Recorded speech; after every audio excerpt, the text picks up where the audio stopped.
뉴스의 깊이를 더하는 시간입니다. 뉴스 더하기 김현수입니다. 다음 달 2일이 임시공휴일로 지정됐죠. 추석 연휴를 포함한 엿새간의 황금 연휴가 생겼습니다. 여러분은 연휴 기간 어떤 계획하고 계십니까? 한 여행 플랫폼 조사에 따르면 직장인 3명 중 2명은 추석 연휴 기간 여행을 계획하고 있었습니다. 얼마 전 윤석열 대통령은 임시공휴일 지정을 발표하면서 국내 관광을 활성화해 내수가 진작되도록 해야 한다. 이렇게 취지를 설명하기도 했죠.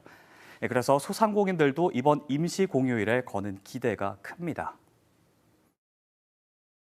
우리 대천항 수산시장은 관광이 와야 소비가 되는 시장이라서 어쨌거나 평일보다 공휴일이 많으면 많을수록 소비가 잘 되고 있고요. 평일보다 2배 이상 올라가죠. 많이 올 거라고 생각해요. 현대경제연구원에 따르면 대체 공휴일 하루 동안 2조 4천억 원의 소비 지출과 4조 8천억 원의 생산 유발 효과가 추정된다고 합니다. 하지만 이런 분석은 조금 과장됐다는 지적도 있는데요.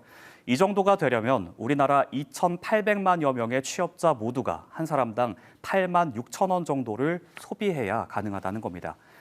법적으로 5인 미만의 사업장은 임시공휴일이 적용되지 않기 때문에 이날 쉬지 못하는 사람들까지 이만큼 소비하기란 사실상 불가능하다는 거죠.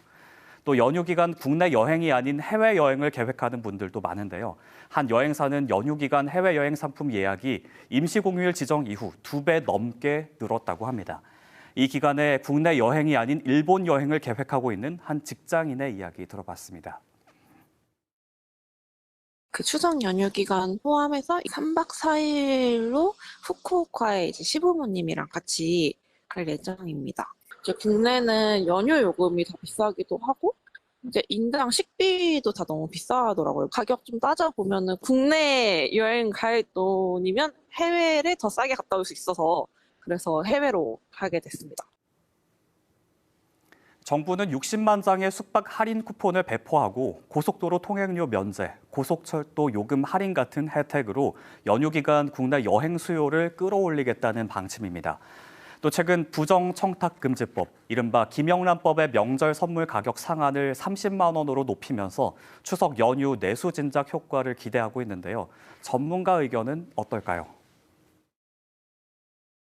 실질적으로 이제 소득이 줄어들었고 그리고 기업들의 실적이 그다지 좋지 않기 때문에 예전만큼 휴가비를 받지 못할 수도 있거든요. 올해 예상했던 것만큼 내수 진작 효과를 기대하기는 좀 어렵지 않겠느냐라고 보고 있습니다. 앞서 살펴봤던 여러 요인으로 임시공휴일의 효과가 정부가 예상한 만큼 크지 않을 수 있다는 게 대부분 전문가의 의견입니다. 그럼 매일 오면 경제가 살아나나요? 서민들, 직장인들도 돈 없는데 자영업자들만 챙기나요? 없는 사람들에게는 위화감만 조성합니다. 임시공휴일 지정을 둘러싸고 이런 지적도 끊이지 않고 있는데요. 누군가에게는 그림의 떡인 황금 연휴, 외국보다 경쟁력이 떨어지는 국내 휴일 물가.